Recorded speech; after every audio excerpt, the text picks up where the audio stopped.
Olympics are over. The U.S. women took the gold this morning in a very contested game against France. France was giving them that work. Gabby Williams, I was not familiar with your game.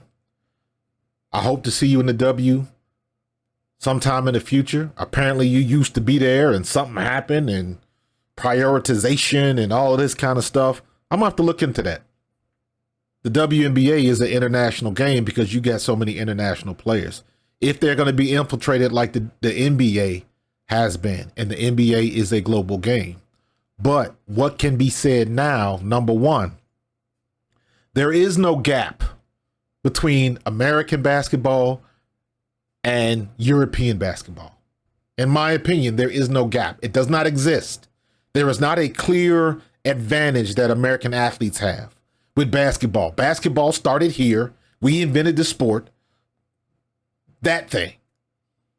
Back when Jordan and Larry Bird and Magic Johnson, all of them were in the Olympics, after they played every game, the opposing team would line up to get autographs. That's how much of a difference. Everybody was watching us. And that made the NBA basketball international. Everybody wanted to play basketball based on what they saw in the Olympics. And you fast forward till now, France almost beats the men. If not for Steph Curry clutch superhero tactics, France had a very good shot of beating the men. But Steph Curry goes crazy. 4 threes in like 2 minutes or something like that. The men secure the gold. Then you got the women been kicking everybody's ass the whole Olympics. They come up against France, and France is giving them the business. And it comes down to a last second shot. Gabby Williams hits the shot, but her foot was on the 3-point line. It is a 2-point shot, not a 3. And they lose the game off of 5 inches. If her foot is 5 inches further back, that's a 3-point, goes into overtime, and who knows what happens.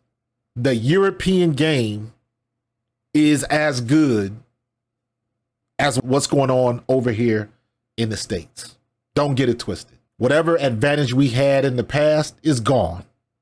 With the internet, social media, training technology, recovery technology, diet technology, all of that type of stuff, everybody has access to it. There is no advantage based on where you live because of the internet, everybody gets the same information.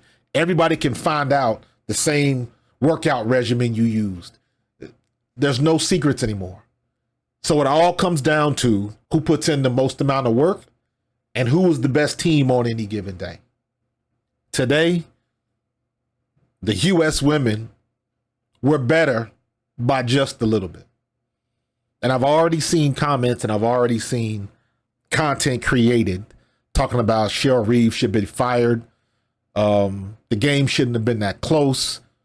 All of that type of stuff. And I'm like, man, listen, y'all already know my perspective. Being a former pro player, my perspective is different. I got to look at the game and I got to see what's going on. And to me, this was very, very similar to what a lot of people were saying about Caitlin Clark and Christy Sides in Indiana. Sometimes you can look at the X's and O's and look at what you're doing. Even today, Cheryl Reeve, some of the substitutions and the lineups, you can question, but you can question that on any game at any given time. However, based on what I was watching, that wasn't a Cheryl Reeves issue. That was a women on the floor that were actually on the court playing issue.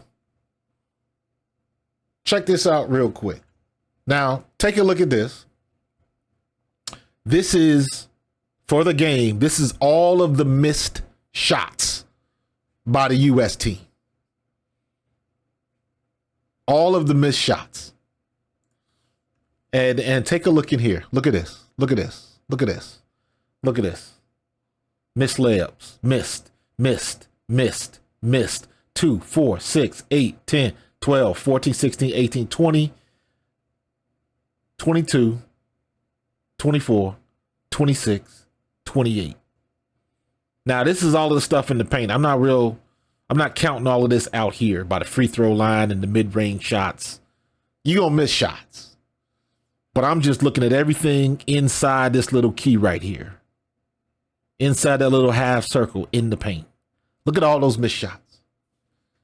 That's why this game was close.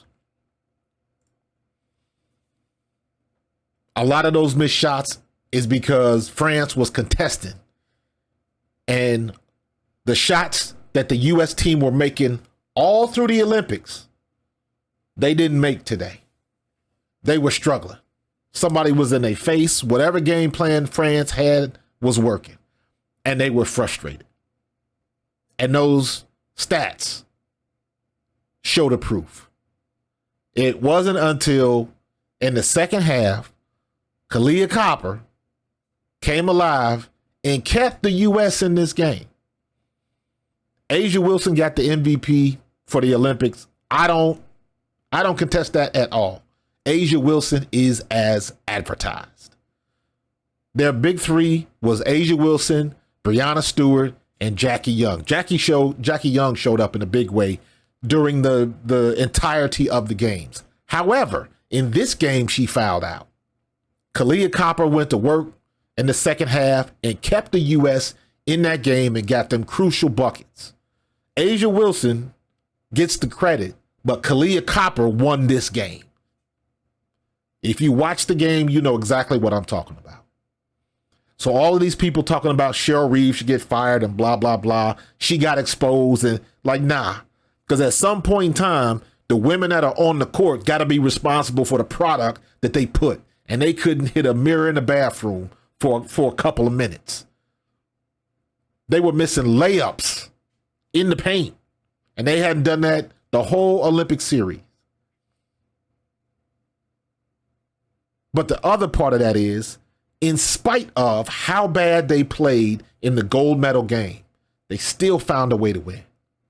And that's what it comes down to. And me, as a Caitlin Clark fan, I will be the first one to tell you, I didn't want to see Caitlin Clark's turnovers in a game like this. The U.S. had 18 turnovers for the game. They had 15 turnovers in the first half. It was ridiculous the way they were turning the ball over. And it wasn't like they was getting ripped or the ball was getting stolen from them. They were making bad passes, throwing the ball out of bounds. They were trying to do too much, and they looked sloppy. And the U.S. women's bad play in the first half and in the third quarter is what kept France in the game. Every time France got a chance to make a shot, they hit their shots. And again, if it wasn't for Kahleah Copper just taking it upon herself and going off, and then later in the fourth quarter, A'ja Wilson stepped up and had some big defensive plays. She had one good bounce that got a lucky roll. It bounced and hit the top of the backboard and rolled and dropped right in the bucket. And they needed that basket in a bad way. But it was her defense late. She blocked a couple of shots, got a steal. Defense wins championships, or in this case, gold medal. So I don't want to hear whether, and y'all know I am not a Cheryl Reeve fan whatsoever, but this wasn't on Cheryl Reeve. This was all about the bad play that the U.S. women gave in that gold medal game. And they let France stay close. And they almost got beat by some home cooking. You playing in the host country, and it's a one possession game. You don't know what you're going to get. Refs might not be in your corner. So you got to take care of business when you can, so you don't leave it up to the refs. But having said all of that, they still got it done. They still got the gold, and that's all that matters. I don't give a damn about attendance. I don't give a damn that Taurasi didn't play. It don't matter. They took care of business, and they got the gold.